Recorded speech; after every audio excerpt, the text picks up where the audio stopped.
para mim também é uma alegria muito grande estar aqui e dividir a noite com o Rodrigo. Cadê o Rodrigo? Com o Rodrigo, porque a última vez que eu vim aqui eu dividi a noite com o Caio e daí eu conversei com o Rodrigo. É muito bom encontrar psicólogos nesse mundo de psicologia, né, Rodrigo? É difícil encontrar alguém que você consiga dialogar no mesma visão, vamos dizer assim, né? Então, para mim, é muito bom estar aqui falando sobre maturidade, sermos dois psicólogos e nenhum até agora falou que a verdade é relativa. Cada um tem sua verdade, né? Ah, doutor, eu quero me matar. Cada um tem sua verdade, né? Realiza o seu desejo, eu sou inconsciente. Por aí, o negócio está mais ou menos assim, gente, para quem não sabe. Mas hoje, então, eu vou continuar falando. Eu não combinei nada com o Rodrigo, mas o que ele falou realmente cai como uma luva para o que eu vou dizer agora. Né? Porque ele falou de um aspecto da maturidade que eu não teria tempo e nem muita competência para falar.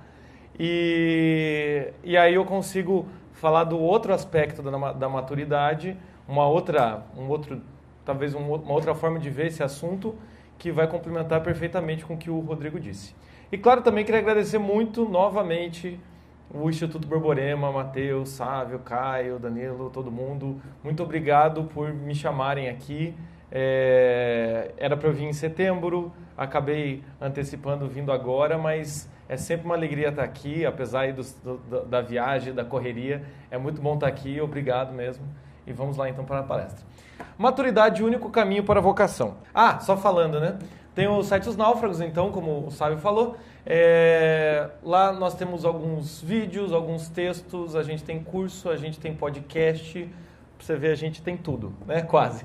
O nosso objetivo no site dos Náufragos é trabalhar com naufrágio existencial. Então tem muito a ver com imaturidade, com essa luta pela maturidade, como também tem muito a ver com vocação. Então o nosso trabalho lá é esse. Meu e do Francisco Scorsin, nosso trabalho lá nos Náufragos é conversar sobre isso, porque a gente precisa ver que o naufrágio existencial existe e muitas vezes a gente não sabe para onde ir e muitas vezes os recursos que a gente encontra são recursos imaturos, como vou me afogar na bebida, ou vou procurar um concurso público, ou vou voltar para casa dos pais, ou então eu vou, né, infelizmente muitas pessoas acabam tirando a própria vida também por causa disso, por causa de dificuldades que passam na sua existência. Então o nosso trabalho é voltado para isso. Então a primeira parte, quem que estava aqui na palestra que eu dei a última vez, ou quem que assistiu no YouTube? Vocês. Então tá. Tem uma palestra chamada Vida Adulta e Vocação, alguma coisa assim, em que eu termino falando sobre vocação. Então, para a gente poder saber, né, por que a maturidade é o único caminho para a vocação, o meu objetivo aqui é começar falando, então, o que é vocação. Né? É mais ou menos, vocês já assistiram O Senhor dos Anéis, né? Quem que aqui não assistiu O Senhor dos Anéis? Vocês têm coragem de vir aqui, assim, sem assistir Senhor dos Anéis? Sério. Eu tô aqui frustrado. No Senhor dos Anéis, o Gandalf, no começo da trilogia, fala pro Frodo, Frodo, seguinte, esse anel aqui, né, é o anel do poder, coisa e tal, né, se ele descobrir, você morre e tudo mais.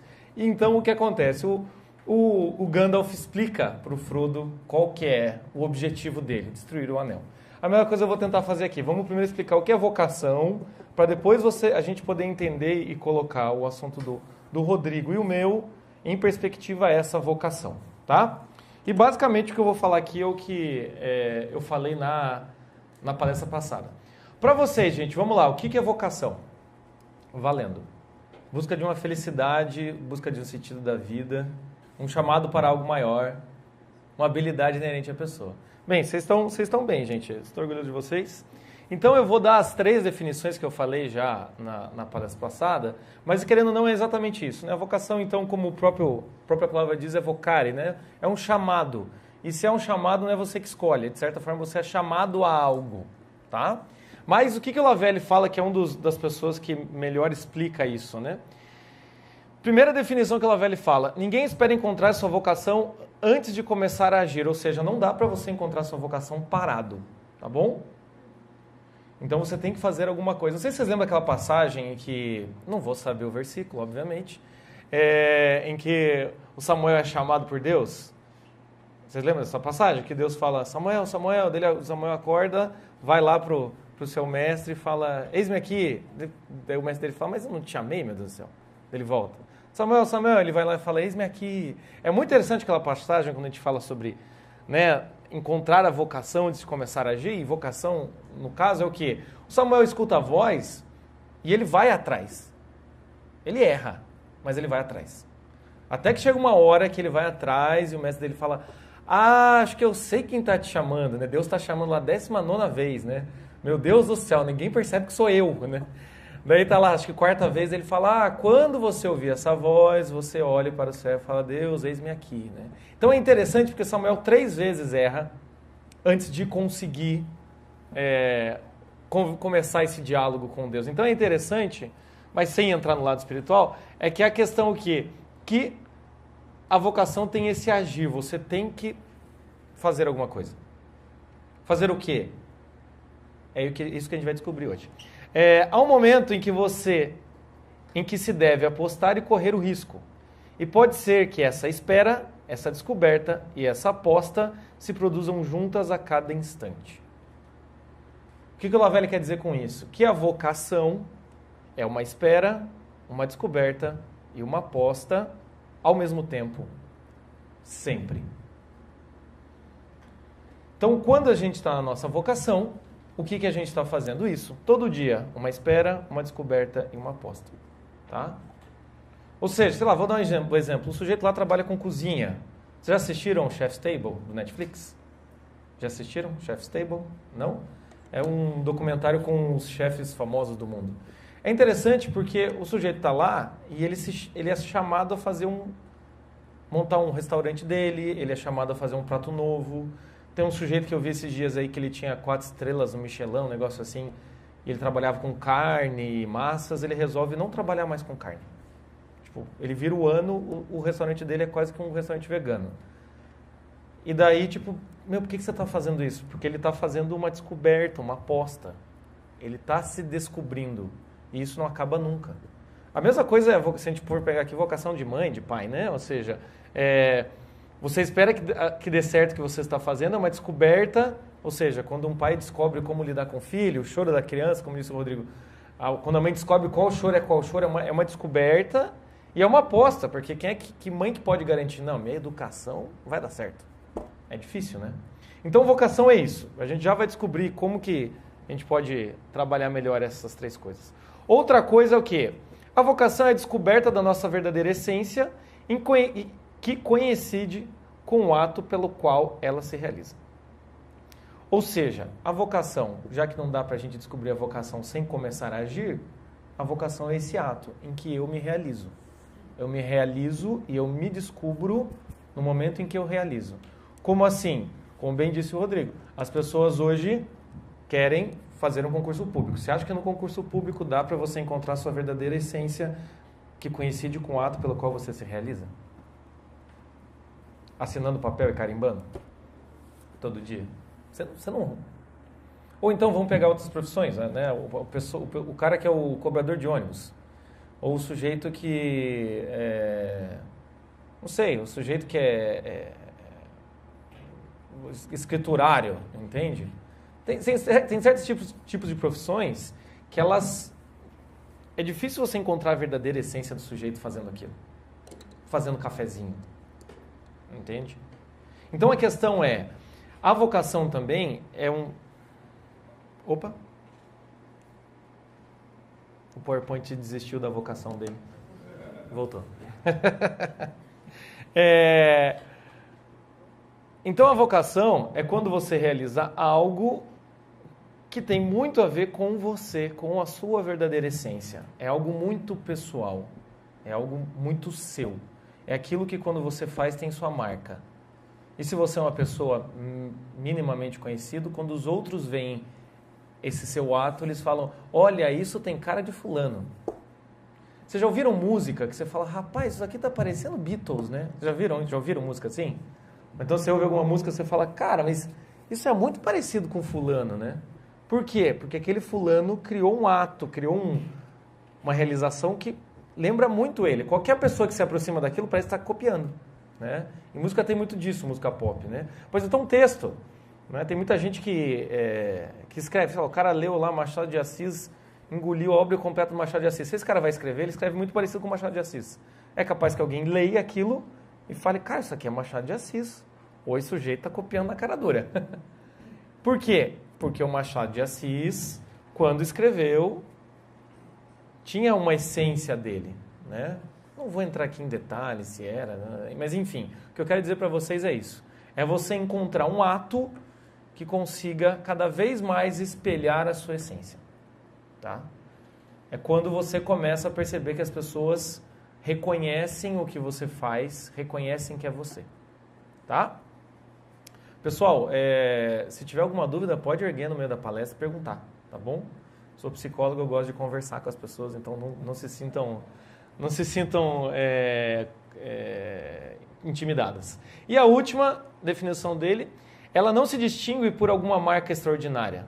Permanece invisível, embora transfigure as mais humildes tarefas da vida cotidiana. A vocação, então, e esse aqui é o trecho mais complicado, mas a gente já vai explicar melhor. A vocação, então, é o quê? É algo que vai marcar o sujeito em todos os atos dele. Tá? Me dá um exemplo de pessoa que você consegue ver que todos os atos dele levam a marca dele. Seja na profissão, seja em casa. Você consegue pensar em alguém assim? Difícil, né?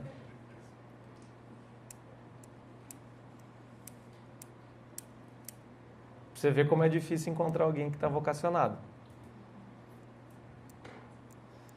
Então é interessante a gente perceber, claro, aqui quando o Lavelli fala é um nível de vocação bastante elevado, né? E aqui era o que eu acabei falando na última palestra, é mais um resumo. Mas o que a gente tem que entender é que a gente tem que buscar esse tipo de coisa quando a gente fala em vocação. É esse tipo de lugar que a gente tem que querer exercer, né? Mas para chegar nele, e para a gente poder esclarecer melhor essa vocação, é que a gente vai ter que falar sobre maturidade. Devia estar escrito segunda parte, está escrito primeira. Que a gente vai falar sobre maturidade, tá? E aí a gente vai começar a perceber por que a maturidade é tão necessária para chegar nesse nível. Porque se eu falo de vocação, como eu falei aqui anteriormente, esses conceitos eles podem ficar muito vagos se a gente não tem alguns conceitos anteriores, e um deles é maturidade. É muito difícil a gente entender isso se a gente não entender maturidade antes. Porque a maturidade é o começo. A vocação, de certa maneira, o que a gente pode dizer, a vocação, de certa maneira, é simplesmente quando a pessoa madura exerce a sua vida de uma maneira mais constante. Tá? Quando dizemos que alguém é maduro, quando que você diz que alguém é maduro? Vai, valendo. Consegue resolver conflito de boa. Quando ela assume a responsabilidade por seus atos. Em todos os aspectos. É quando ela lida com paradoxos, incoerências e antagonismos. E é verdade.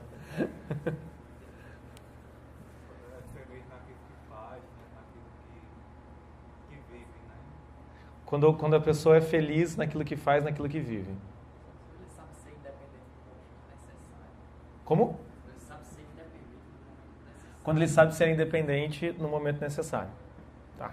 Muito bem, gente. A gente tem essa ideia de maturidade. O que eu vou trazer aqui hoje são seis ou sete tipos de características da maturidade. Tá? Para a gente discutir junto aqui e para a gente perceber que muito do que eu vou falar aqui vocês já sabem. O que é interessante falar de maturidade é isso. Vocês já sabem o que é maturidade. A minha intenção é só deixar um pouco mais claro para vocês. Tá? Então, primeiro passo. Temos aqui um senhor na balada e temos aqui um jovenzinho de terno.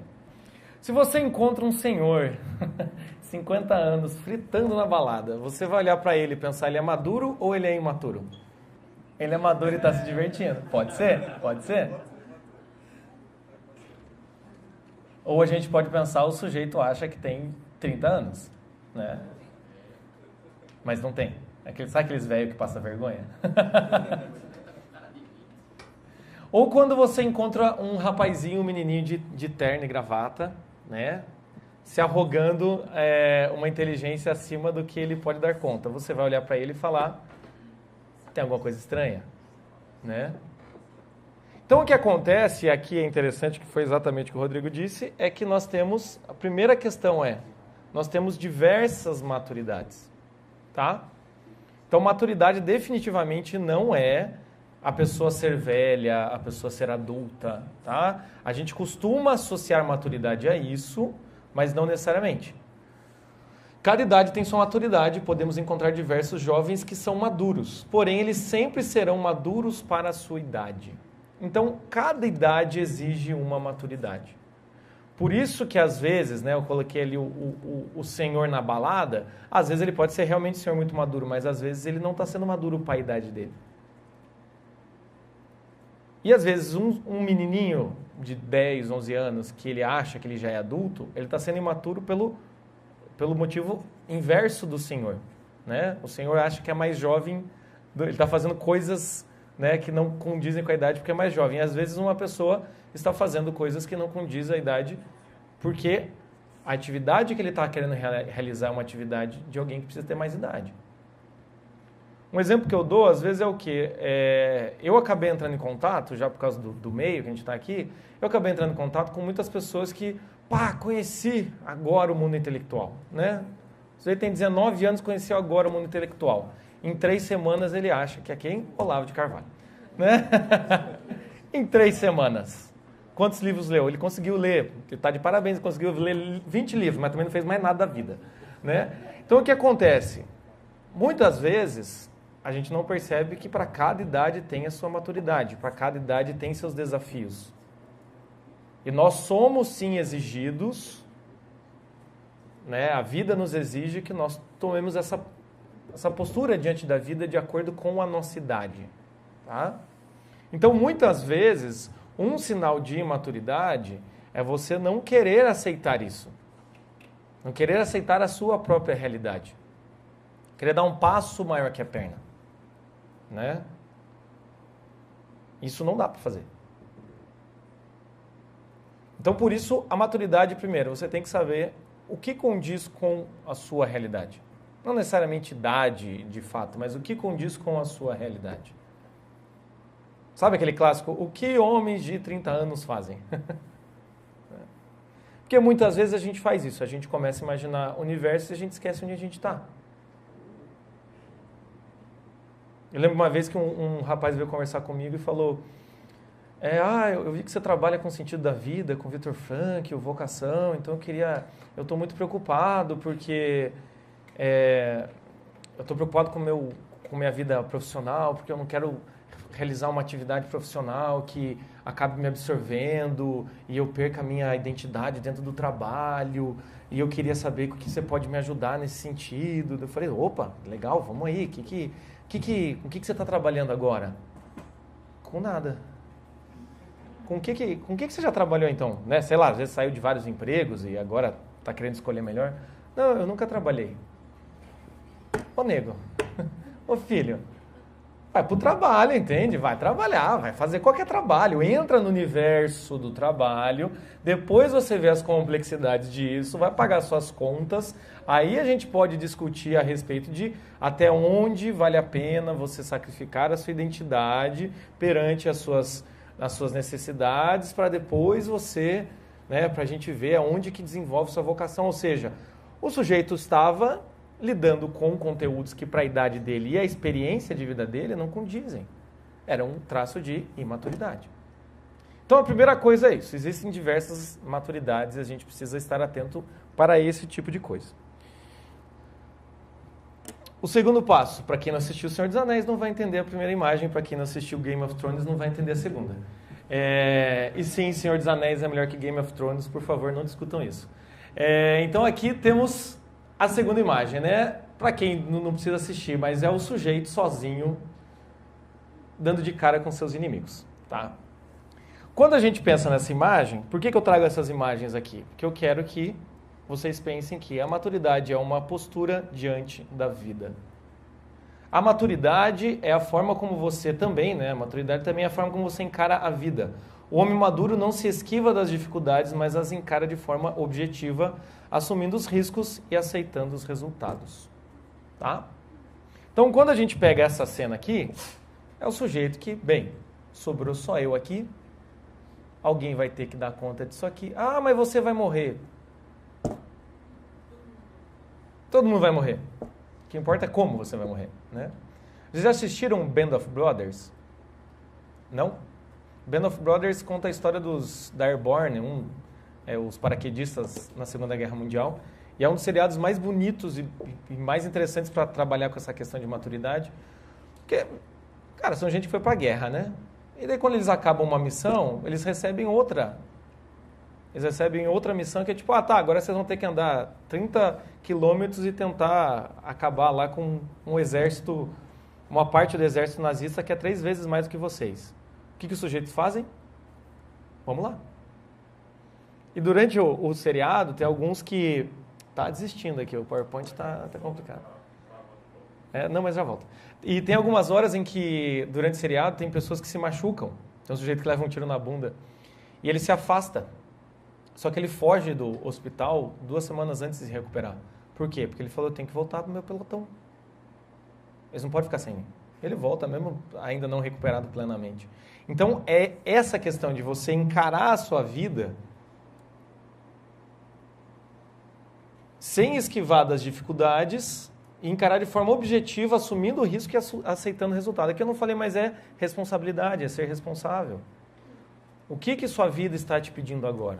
Ah, mas eu queria ter dinheiro para poder viver de rendas e ser um intelectual.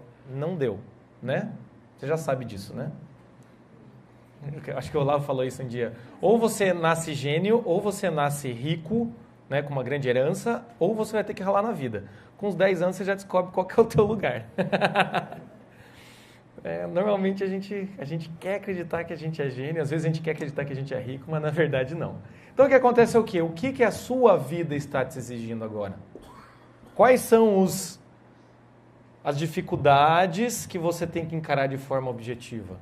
Para alguns é uma mãe doente, para outros não. Para outros é ter que lidar com a vida afetiva, que é mais complicada. Para outros é ter que lidar com dificuldade intelectual. Entende? Para outros, que também é um drama, às vezes é casar, querer ter filho e ter que lidar com uma infertilidade. Entende? Às vezes é você ter que lidar todo dia com o seu trabalho, dar conta e pagar as contas e tudo mais. Mas não era isso que eu queria. Eu sei servir que não era isso que você queria. Porque, como eu disse antes, tem emprego que não tem como alguém querer, vamos dizer. Né? Não é um papel invejável. Mas é você, maturidade, é ter essa postura diante da vida. E hoje em dia, com o discurso de vitimização e com o desejo de que o Estado seja meu pai, né? O que as pessoas fazem? Elas se esquivam dessa postura. Elas não entendem a realidade delas e elas não enfrentam, elas não utilizam da agressividade, elas não vão de encontro à realidade delas.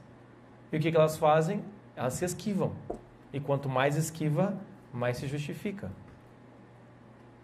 Eu tenho um grupo de amigos no WhatsApp que quando alguém começa a se justificar por alguma coisa, a gente escreve em caixa alta assim, justifica mais que tá pouco, né?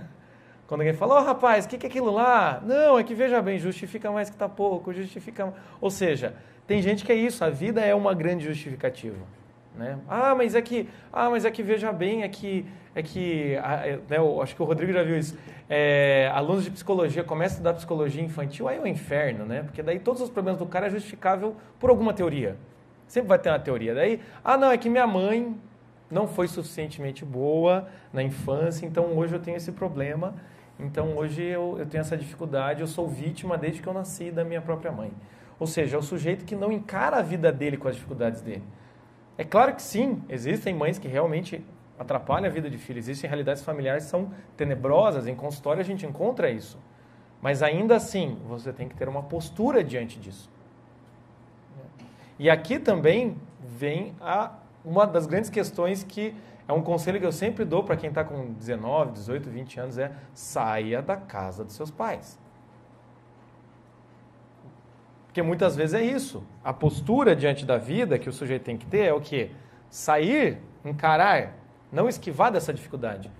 Mas daí eu não vou ter tempo para estudar. Ah, mas daí não vou ter tempo para sair, aí não vou ter dinheiro. Encara isso, essa é a tua vida, você tem que ter essa postura diante da vida. Porque se você não tiver isso, não vai ter quem faça. Não tem como alguém fazer isso por você. E a maturidade é interessante por causa disso, assim como a vocação, ninguém pode fazer por você. E quanto mais uma mãe, quanto mais um pai, ou quanto mais uma sociedade tenta evitar o sofrimento de uma pessoa, certos tipos de sofrimento, quanto mais tenta evitar, facilitar, muitas vezes mais estraga. E mais acaba o quê? Mimando o sujeito. Tem ele é psiquiatra, médico? Theodore Dalrymple, que tem aquele livro dele, Podres de Mimados, né? E ele fala, se não me engano, ele fala que a vitimização é o avô da brutalidade. Né? Avô, o pai. Mas enfim, a vitimização leva à brutalidade. Porque a pessoa que não encara a vida dela, não assume a responsabilidade pela vida dela, ela vai depositar essa responsabilidade em alguém. E aí ela vai se colocar como vítima, porque tem esse herói que vai salvá-la. Mas esse herói, às vezes, não salva. E aí a pessoa se sente no direito de ser brutal. A pessoa se sente no direito de ofender. Né? Que é aquelas pessoas que deveriam defender a paz, aquelas pessoas que querem que todo mundo se abrace, às vezes é essa pessoa que é a mais brutal. Sabe? Porque inverte daí. Que eu estou esperando que alguém me salve. Então me ajuda você que é rico, você que é branco, você quer, a culpa é sua, você tem que... você não quer pagar? Então agora você vai apanhar e você vai sofrer porque você não quis lidar com isso, porque você não quis me ajudar. Você entende que tem essas inversões. E essas inversões é o quê? É um homem que se esquiva das dificuldades e não encara de forma objetiva. E aqui eu não estou falando só, os esquerdistas são assim, os da direita também, né? A direita todinho aí, toda essa galera aí, também, entendeu? É a mesma coisa, entende? É o que a gente chama de o militante de polo invertido, é a mesma coisa. Eu estou esperando, né? Por que eu não consegui emprego? Por que eu não saí da casa dos meus pais? Porque a ideologia esquerdista, porque o PT destruiu o Brasil, então é por isso que eu não saí da casa dos meus pais. Entende? Parece piada, mas não é, infelizmente. Então a segunda coisa da maturidade, qual outra característica? É isso, essa postura diante da vida. Tem um texto que eu escrevi no site dos Náufragos em que eu faço essa analogia com a guerra, né? Que ela é muito interessante. Quando você está numa guerra, imagine você na guerra. Imagine você no fronte de batalha. Quem que você quer do seu lado? Qual colega de pelotão você quer do seu lado? Aquele soldado que fala, vamos? Mas os caras podem matar. Estamos aqui para isso, rapaz. Vamos ou não vamos? Você cuida da minha retaguarda? Vamos? Ou você quer aquele sujeito que está tremendo? Eu queria voltar para casa da minha mãe. Armas só matam. Por favor. O que você quer? Aquele sujeito que está chorando, que você tem que pegar o cara pela goela e falar, vai, cacete, pô. Né? Que vai morrer? Né? Ou você quer o sujeito que está ali disposto a... mas todo mundo vai morrer. Sim, todo mundo vai morrer, mas como? Como todo mundo vai viver? Mas como? Então, nós temos que buscar essa postura diante da vida. E, às vezes, a postura diante da vida são sobre coisas muito pequenas, como lavar a louça. Lavar as roupas. Entende? Pagar as contas em dia. Fazer a cama. Sabe aquela academia que você pagou o ano todo? Por que não vai? Né? Desculpa deixar vocês um pouco culpados. Ou seja, também é isso. Porque senão fica esse negócio assim, uma postura... Fica aquelas frases de efeito, uma postura diante da vida. É ser um guerreiro na batalha, mas aí o cara chega em casa, senta no sofá e fica escrevendo no Facebook, é uma postura diante da vida, gente. Isso que é, né? E tá lá, né? A louça lá, criando raiz, assim, né? Então também tem isso, sabe?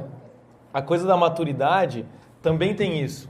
Não é só nas grandes coisas, não é só nos grandes feitos. São nos pequenos feitos, entende? Também é na nossa vida afetiva. O que é ser maduro na nossa vida afetiva? Como é que é essa postura? É você chegar... Não ficar brigando com seu pai como se você tivesse 15 anos, gente. Isso é vergonhoso. É você conversar com eles, é você perdoar, entende?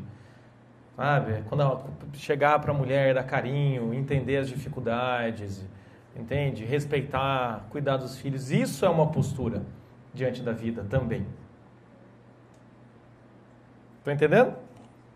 Vamos lá, continuando. Eu adoro essa charge. Então, a terceira, né? O cara tá lá ouvindo música e as obrigações vêm vindo, e a obrigação chega e o cara tá lá... Cara, eu gosto muito dessa cara dele aqui, ó. Tipo, né? Não vou olhar para trás, né? Querendo ou não, é... Não tá nada, tá tudo bem, tá tranquilo. Né? Então, o que acontece? O terceiro ponto da maturidade é o quê? É uma conquista diária. Todo dia somos chamados a defender as fronteiras da nossa maturidade. A cada novo chamado da vida é uma nova prova da nossa conquista. O que eu quero dizer com isso é o quê?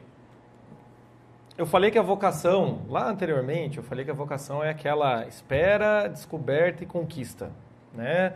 E pode acontecer tudo isso ao mesmo tempo. É a verdadeira essência realizada no ato que se produz, enfim. Por que eu falo de conquista diária? Porque se a maturidade é uma conquista, é uma postura diante da vida, a imaturidade também. Uma pessoa pode muito bem começar a ser imatura. Eu conheço pessoas que, infelizmente, durante a vida inteira... Eu conheço, tipo, mães, durante a vida inteira foram pessoas super caprichosas, cuidaram da casa. Quando os filhos saíram de casa e aquela mãe ficou sozinha, largou mão de tudo. Ela estava sozinha. É como se, tipo, minha função de mãe acabou, então não tenho mais nada para fazer. Aí larga os betes. Né? Vocês conhecem gente assim. Aí começa a ficar manhosa, você fala, mãe, o que está acontecendo com você, mãe? Você está parecendo um adolescente de 15 anos. Né? Acontece isso, porque a pessoa que fez uma conquista diária durante muito tempo, porque também tinha uma função materna para realizar, ou paterna, enfim, qualquer coisa, mas depois que essa função sai, a pessoa ela perde essa conquista diária e começa a ficar imatura. A mesma coisa a gente vê com às vezes, escritores, a gente pode encontrar gente assim também. Que é o cara que, no começo da carreira falava uns negócios legais, daí você começa a comprar os livros, o cara começa a virar, tipo, um troço, né, diluído, um troço meio autoajuda. Ou seja, o cara não tá mais na conquista diária. Ele está ficando cada vez mais imaturo, ele desistiu. Sabe aquela coisa? Chega disso. Tá? Então a gente vê isso. E quando que isso começa a acontecer? Quando que uma pessoa vai perdendo sua maturidade? Um dia, gente. Sempre tem um dia. Sempre tem um dia que o cara desiste. E na nossa vida é assim também, não é? Nos nossos relacionamentos. Isso já deve ter acontecido com você. Né? Você está lá com a mulher, de repente dá alguma briga, ou com o marido, dá alguma briga. E antes de você falar um negócio, você faz... não vou falar, porque se eu falar vai dar treta, isso aqui vai durar 5 anos, né? Não vou dizer que está fazendo igual o pai, né? Você está igual a sua mãe, não vou falar um negócio desse. Então, a gente segura. Vamos tentar contornar. Né? Mas pode chegar um dia que você fala, quer saber? Foda-se. Vou falar mesmo, chega, cansei, quero ser livre. Às vezes é nesse dia que você não está defendendo as fronteiras da sua maturidade. Então a maturidade, ela exige que todo dia você esteja alerta. E uma coisa que é interessante aqui é que a maturidade, eu vou falar isso do caminho sem volta, mas é interessante assim, uma vez que você virou adulto, essa função você vai ter que manter. E daí você casa, você vai ter que manter a função de adulto e de marido ou esposa. E se tem filho, você vai ter que manter a função de adulto, marido e pai.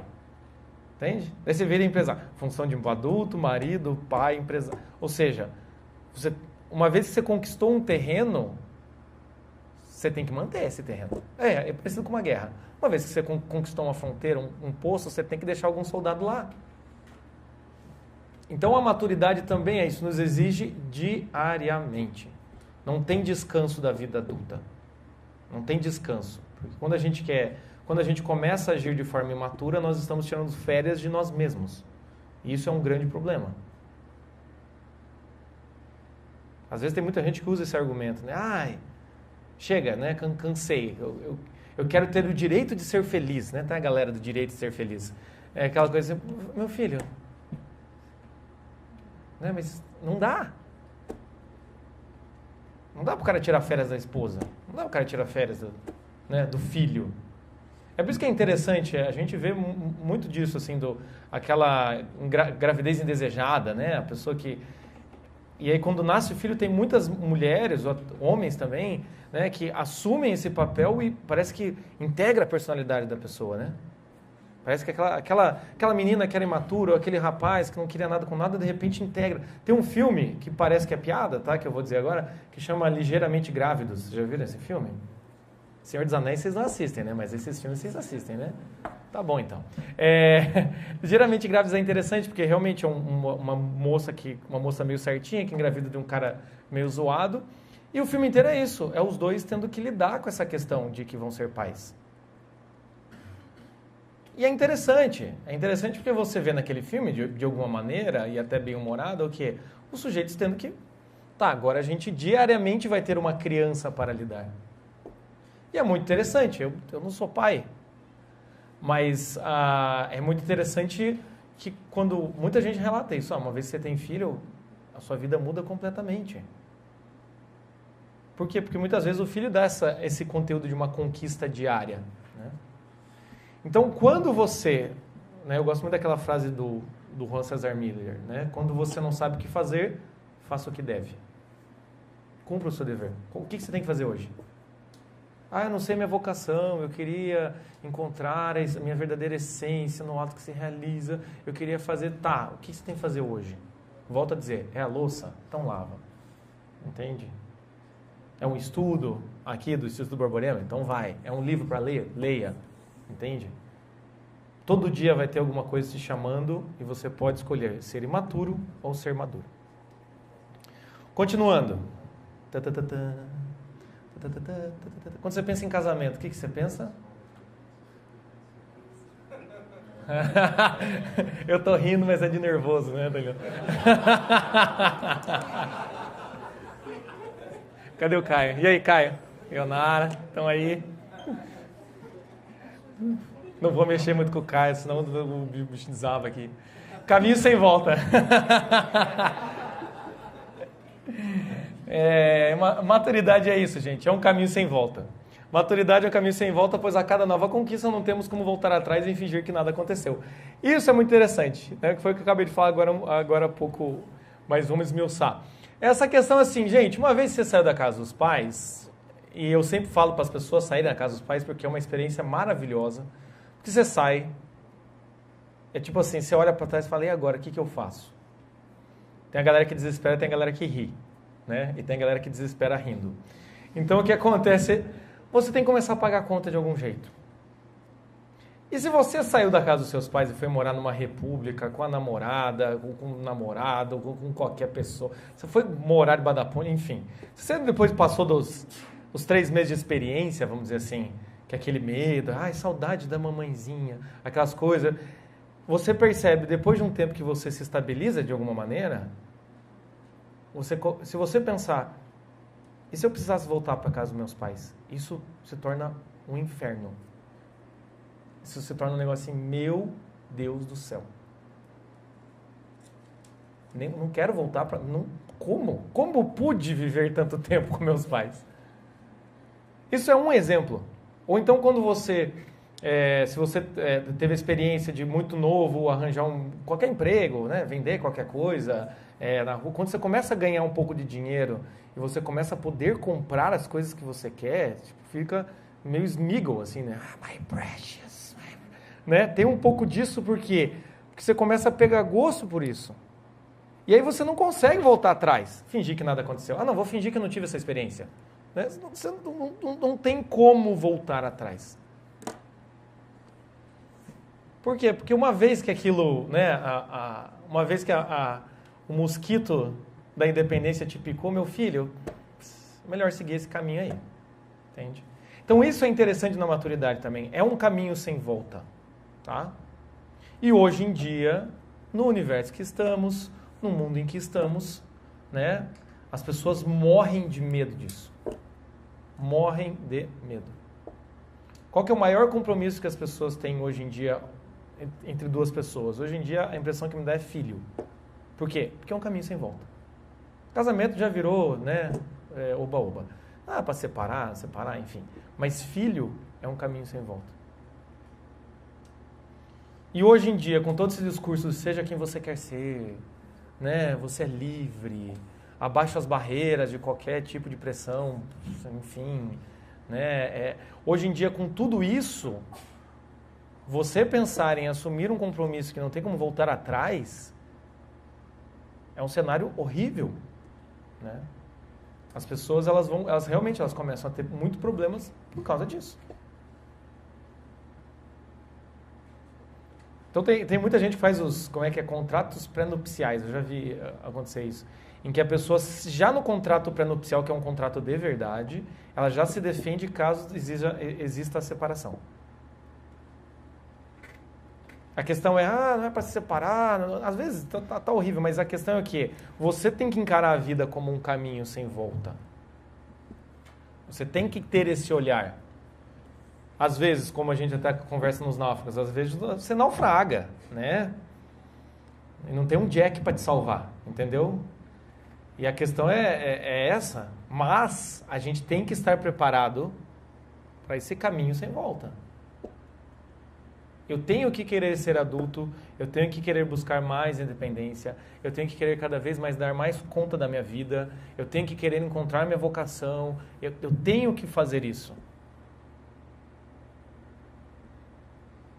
E não dá para ficar de mimimi. Se eu tivesse feito, eu já fiz, vamos, entende? Então isso também é interessante a gente pensar, quando a gente fala em vocação, se tem essa coisa verdadeira essência, em ato, coisa e tal, né? Tudo que a gente falou, uma aposta, isso que eu estava falando antes, coisa e tal, a vocação tem essa questão de um caminho sem volta. Por quê? Porque é você sendo você, no final das contas. É você exercendo algum papel na sociedade. E uma vez que você exerce esse papel, você deveria interiormente querer exercê-lo cada vez mais, expandir cada vez mais. Entende? Sabe aquele desejo adolescente que é até bonito, aquele cara que quer ser roqueiro, tá? Não estou falando de mim. Aquele sujeito de 15 anos que queria, com a camiseta do Nirvana, ter uma banda de rock, sabe? Daí ele monta uma bandinha, faz umas músicas bem ruins, mas ele acha que é bom. Qual que é o desejo dele? Queria viver disso. Eu queria que as pessoas conhecessem minha música. Queria ser famoso. Isso, querendo ou não, é uma semente do caminho sem volta.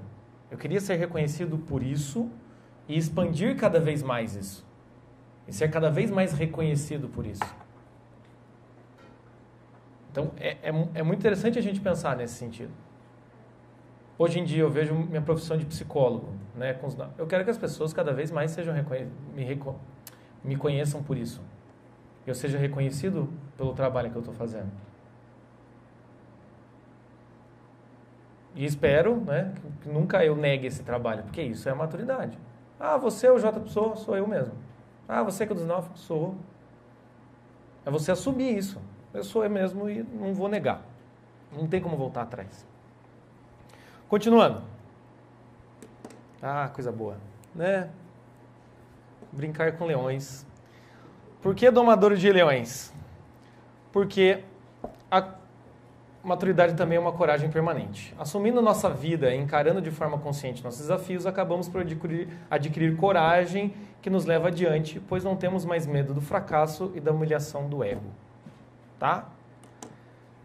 A maturidade, então, é uma coragem permanente. O que é coragem? É você, diante de uma situação em que na sua realidade você teria medo, em que você na sua realidade tem vários motivos para recuar, você encara. Isso é coragem. Não tem como você ser corajoso diante de um desafio que você não tem medo. Não há coragem nisso, né? Por que o primeiro dia de escola é tão tenso, às vezes, para um aluno de 13 anos? Porque para ele, aquilo é muito difícil. Então, ele tem que ter coragem para realizar aquilo. Se eu for lá no primeiro dia de aula, entrar numa aula de 15 anos, eu não vou ter medo. Medo do quê? Porque eu não estou naquela existência. Então, assim como tem suas diversas maturidades, tem seus diversos desafios e tem seus diversos níveis de coragem, né? E aí é interessante, porque a maturidade é você realmente... A partir do momento que você faz tudo isso que eu estava falando antes, você percebe que, cara, eu posso fazer coisas. Eu lembro que o terceiro mês que eu estava morando sozinho pela primeira vez na vida, era eu e 2 amigos, eu olhei para minha conta, estava menos R$27. Sabe aquele momento, pela primeira vez que sua conta está indo no vermelho? Vocês sabem, né, gente? Por favor, né? Obrigado. Tem gente que tá tipo, não, que isso. Tá de parabéns, viu? Mas no meu caso não foi assim.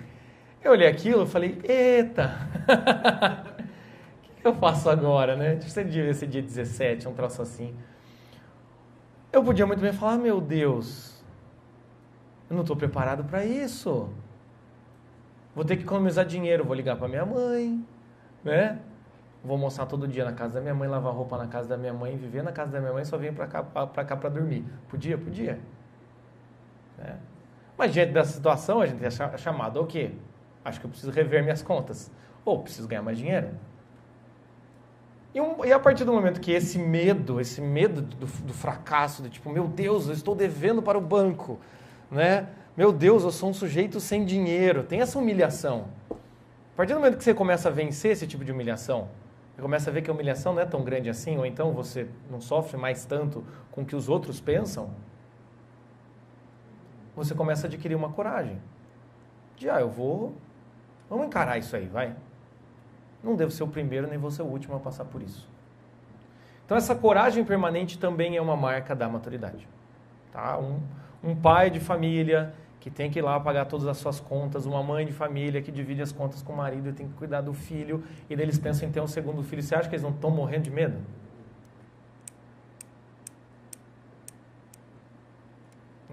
Mas se tivesse um concurso público... né? É por isso que as pessoas muitas vezes vão pra, né? Por que você não fez... Já viram aquele meme do Matt Damon fumando cigarro escrito, por que você não fez concurso público? Faz um concurso público, sai um edital, coisa e tal. Um dia eu passo para vocês. É isso, entende? Muitas vezes o sujeito corre para isso porque ele não tem coragem. E qual a garantia que você tem de que a vida vai seguir normalmente porque você passou no concurso público? Porque não existe só um naufrágio econômico. Para falar a verdade, o naufrágio econômico é um dos mais fáceis de lidar, afinal de contas é dinheiro, né? Agora, existe outro nível de naufrágio que as pessoas também querem esquivar. Tem muita gente que não casa, tem muita gente que não se envolve, tem gente que a gente encontra com história que começa a namorar e encontra um problema, larga, entende? O sujeito, a moça que foge no altar, né? O rapaz que chega uma semana antes do casamento e fala, então, meu bem, não dá, não quero, não era isso que eu queria. Muitas vezes isso é o quê? É uma covardia, não tem a coragem de encarar a realidade. E o bom é que quando você encara a realidade, você começa a passar por provas, por uma humilhação, e você começa a ver que sim, gente, você pode sobreviver. É normal, todo mundo passou por isso. Continuando, aquela carne queimada e aquele arroz queimado. Quem nunca, né? Por que essas imagens? Oh, meu Deus. Porque a maturidade também é um aprendizado concreto. No caminho da maturidade aprendemos milhões de coisas, pois nos testamos com a realidade. A busca por maturidade nos oferece um conhecimento prático de nós mesmos. Quando a gente é maduro, a gente se coloca diante da realidade e a gente começa a ver como a gente reage. O adolescente às vezes é irritante porque ele vive no mundo ilusório da cabeça dele. Sabe o adolescente que dá de dedo na cara dos pais e fala, vocês são péssimos casais, vocês ficam brigando o dia inteiro, vocês não têm harmonia. O adolescente fala isso por quê? Porque ele nunca teve o aprendizado concreto de estar casado há 20 anos. Com 3 filhos, sei lá. O adolescente tem esse mundo, né? Por isso que hoje em dia é um mundo imaturo, um mundo adolescente, porque as pessoas vivem no mundo da fantasia. O Rodrigo falou de guerra, né? Se a gente for ver exemplos de guerra, né? Tem sociedade que fala, vamos abraçar vamos abraçar lá a Lagoa Rodrigo de Freitas, vamos soltar pomba. Cara, isso é uma falta de aprendizado concreto absurdo, né? Ele acha realmente que ele soltando uma pomba da paz, né? Aquelas coisas que todo mundo já ouviu, né? O sujeito vai falar, nossa, que pomba bonita, vou desistir de matar esse povo, né? realmente o que importa é o amor. Imagine all the people. Né? Isso adianta? Não adianta. Eu gosto de um vídeo que teve num atentado na França, em que... Vocês já conhecem, né? E daí vão entrevistar um pai com uma criança, e daí o... Cara, aquilo lá era pro sujeito, tipo, repensar a vida inteira, né? Aí o sujeito tá lá entrevistando, o que você achou? Eu não lembro direito, mas eu sei que chega um momento em que o pai fala pro entrevistador assim, mas eles têm armas, mas nós temos flores. E daí o piá fala alguma coisa tipo, mas pai, eles têm armas.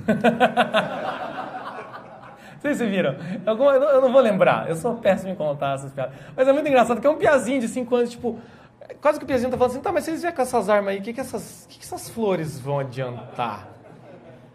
E aí você vê, tipo, coitado, o piá, a alma dele sendo, né, roubada dele, né? A capacidade de agressividade, de resolver problemas sendo roubada dele, né? Não, filho, a gente não pode ter armas, a gente tem que buscar a paz, coisa e tal. E a galera tocando Imagine, coisa e tal.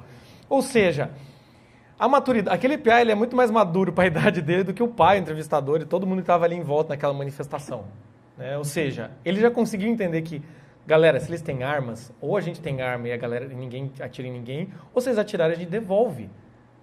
É uma coisa concreta, é um aprendizado concreto. E na nossa vida, quando a gente começa a encarar a nossa vida, a gente começa a ver o pagar boleto, que a galera tanto fala. Quando você começa a pagar os seus boletos, você começa a entender seus pais. Eu, nessa época, eu estava morando sozinho. Eu lembro que daí, fiquei lá devendo 27, a gente deu um jeito, coisa e tal. Também teve um dia, o clássico dia que você abre a gaveta, cadê cueca, cadê meia? Tem que lavar. Como é que lava? Né? Você não sabe, você tem que ir lá aprender ela. Ou seja, quando o sujeito ali se identificou, acontece mesmo. Quando chega nesse momento, você começa a perceber que você não tem aprendizado concreto. Foi uma experiência metafísica. Você começa... Eu lembro que um primo meu falava isso pra mim. Eu só fui lembrar quando eu passei pela experiência. Ele falou, cara, quando você mora sozinho, você descobre que quando você abre o armário, o leite não tá lá. Você tem que comprar o leite. E às vezes ou você compra o leite ou você compra a cerveja, né? E você começa a ter que arcar com a sua vida. Então esse aprendizado concreto é muito interessante da maturidade. Que é aquela coisa, quando você está lá, o que você está fazendo? Quando chegar a sua hora, como é que você reage? E eu falo do entender os pais, porque realmente eu estava lá nessa época, e aí que eu botei a mão na cabeça e falei, nossa, como é que meu pai fez? É contador, tinha 3 filhos, botou tudo em escola particular, né? Tudo piá de prédio, né? Vocês não sabem o que é piá de prédio, procurem no Google. Tudo piá de prédio, né? E meu pai não reclamava. Foi aí que eu comecei a ver certas realidades. Por quê? Porque eu estava passando pelo aprendizado concreto. E é por isso que é tão difícil, às vezes, a gente conversar com certas pessoas no meio político, seja de direita ou de esquerda, tanto faz.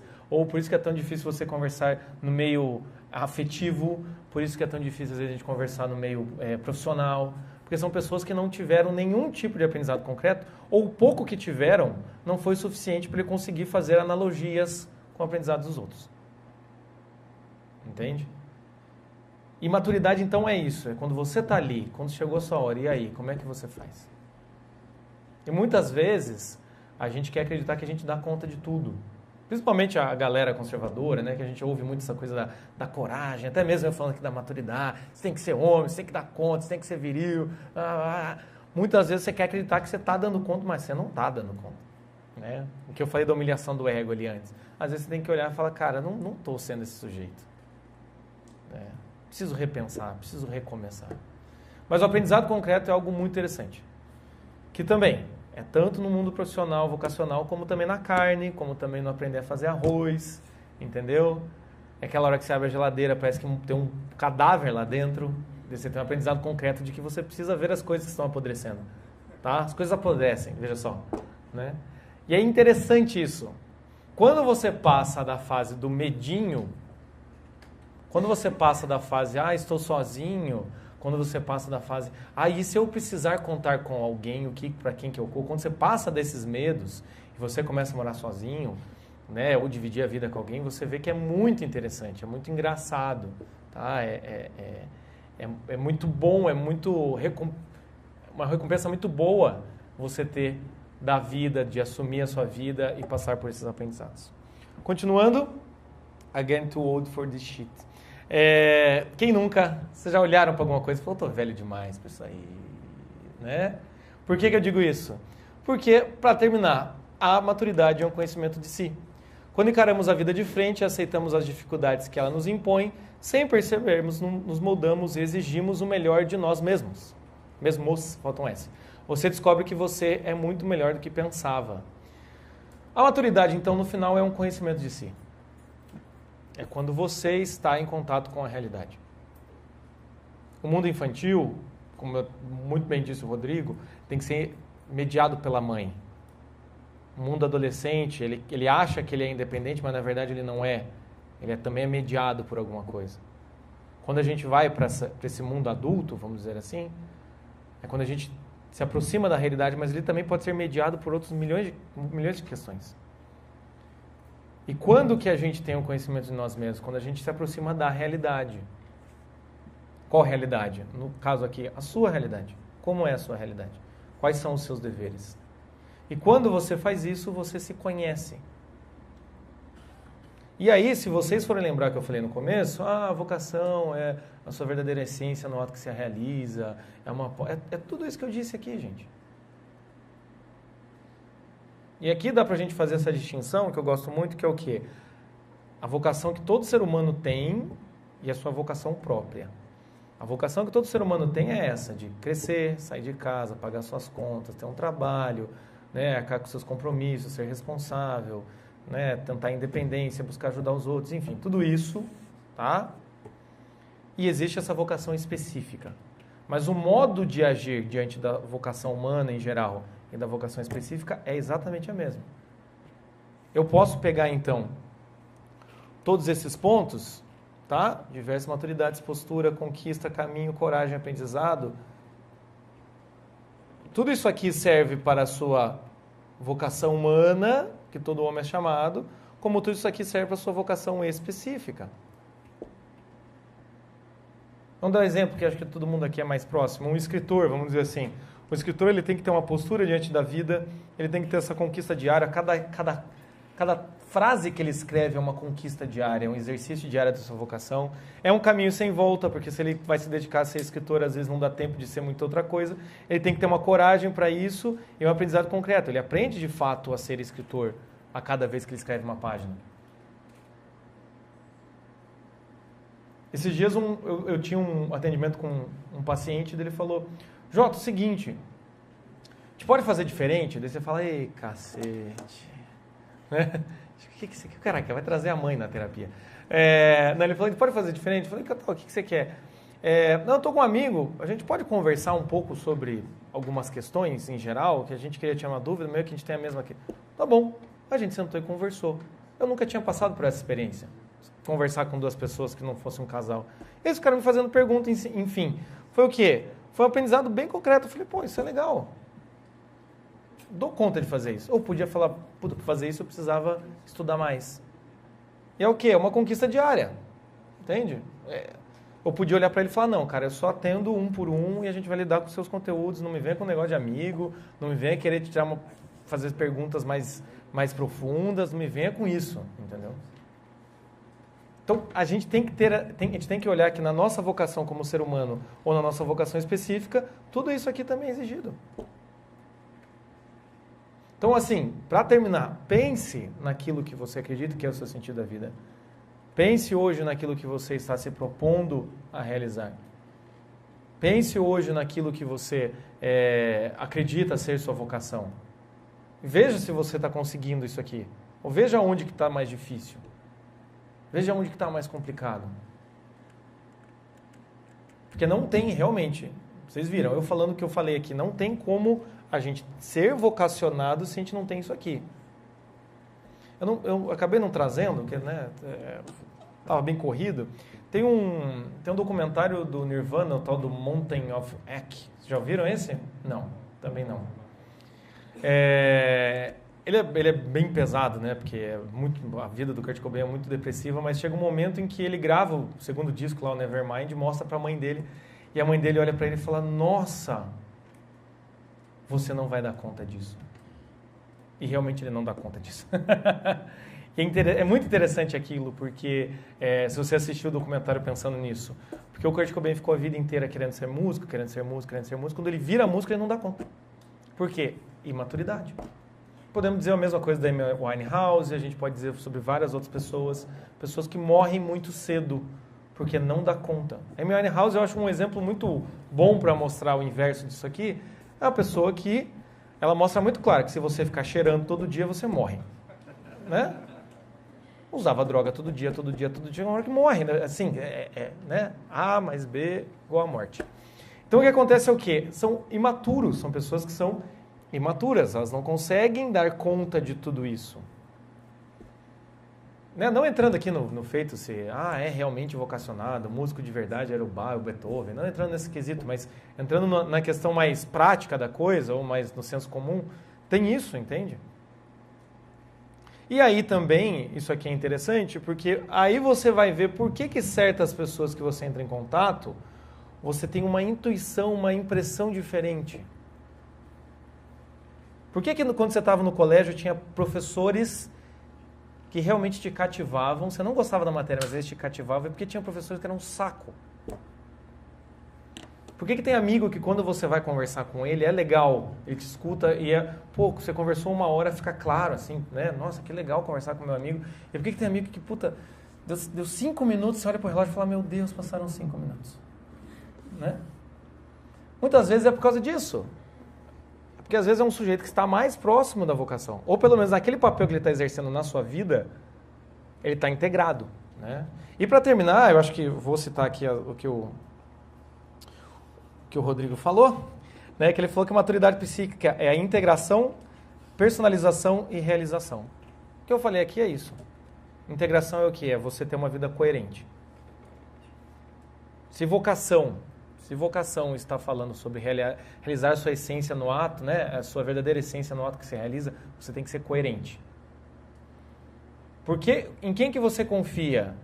Naquele dentista, que trabalha como dentista, que sempre está procurando se especializar como dentista, ou aquele sujeito que é dentista, ele vende Herbalife, daí ele também faz parkour, ele também é músico e DJ, né? Por que a gente desconfia, né, disso? Porque dá a sensação de incoerência. Como é que o cara pode ser tudo isso? Se ele é tudo isso, ele não é nada. A gente não tem essa visão? Né? Quem consegue ser tudo isso? Então, primeira coisa, né, essa integração, ou seja, essa coerência e responsabilidade, aquele sujeito que ele é algo. Eu acho muito interessante nesse mundo que a gente vive de intelectuais, coisa e tal, que tem a galera que é o Galvão Bueno da vida cultural, né? O cara comenta sobre qualquer coisa, né? O cara comenta sobre política, arte, história, psicologia, e ele, assim, na cátedra mesmo, o cara manja mesmo de tudo. Eu acho muito interessante isso, porque às vezes mostra uma incoerência muito grande. Né? O que aconteceu aí, gente? Tá tudo bem? Eu vou tocando? Tá? Pode ir? Tá filmando? É foto ou é vídeo? Tá tudo bem. Tá. Então o que acontece? O cara quer ser discreto, né? Eu vou falar isso. Que pariu. Então muitas vezes é o quê? É essa coerência. O sujeito. Uma das coisas que eu mais gosto é quando as pessoas me perguntam: o que você acha que eu falo? Não sei. Cara, não sei. Não estudei o suficiente. Conversa com o fulano. Agora quando o sujeito chega para mim e fala: sentido da vida, pode vir que aqui é comigo, né? Relacionamento, pode vir, né? Porque briguei com meu, adoro DR, treta, entendeu? Me acusou, eu sei como é que é. Pode ser, agora, vamos falar sobre, sei lá, metafísica do ser, arquitetura, eu não sei. Posso até apontar, falar: olha, para esse assunto, conversa com esse amigo aqui, acho que nesse livro, entende? Se alguém me fala sobre alguma coisa de arte, ouve aquele documentário do Scruton, Porque a Beleza Importa. Vai para esse rumo aí, nego. Aqui não tem. A coisa mais interessante é quando eu faço isso, porque eu sei, cara, que confortável que é eu poder falar não sei. Né? Porque daí, assim, eu estou trabalhando com isso, falando sobre isso, você quer saber sobre isso, me procura e beleza, eu posso me identificar. E aí vem o que o Rodrigo falou também da personalização, né? Você se torna uma pessoa reconhecível. Eu gosto quando as pessoas falam, o Jota é psicólogo, trabalha... Gosto, é legal, que bom que as pessoas reconhecem isso. Porque há uns anos atrás eu tinha uma banda também, e daí o Jota era músico ou era psicólogo, né? Ficava uma coisa meio incoerente, né? Pelo menos na minha vida ficava incoerente. Não estou falando que você não pode ter uma banda, tá servido. E o último é o que? Essa realização. A vocação, então, é essa realização, como eu disse antes, e ela tem que ser diária. Porque imagine que um dia eu pare de atender pessoas, eu pare de dar palestras, eu suma dos náufragos. Eu deixei de realizar. Se eu deixei de realizar em prol da minha vocação, eu deixei esse Jota que vocês conhecem agora, deixou de existir. E aí é claro que a vocação foi junto. Um exemplo muito bom disso é o Johnny Cash. Um sujeito que era músico, chegou uma parte da vida, depois que se reabilitou, coisa e tal, ele volta com o American Records. Para quem não conhece, leia, tem até um texto do Chico, olha o Merchan. Tem até um texto do Chico sobre a vida do Johnny Cash. E é muito interessante, porque ele era um músico que foi decaindo, ele volta, ele refaz a carreira dele de uma maneira maravilhosa e super integrada. Ou seja, quando ele começa a deixar de ser músico, ele começa a deixar de ser ele. Porque o Johnny Cash era ser músico country. Entende? Uma mãe que começa a abandonar o filho, começa a não ligar mais pro filho, ela deixa de ser mãe, ela deixa de ser ela. Por quê? Porque ela é mãe também. Certo? Então, gente, hoje hoje era isso, então. Eu botei o único entre aspas, porque você percebe que a maturidade não é única, vamos dizer assim, são vários aspectos. E é isso, então, muito obrigado aí por vocês escutarem.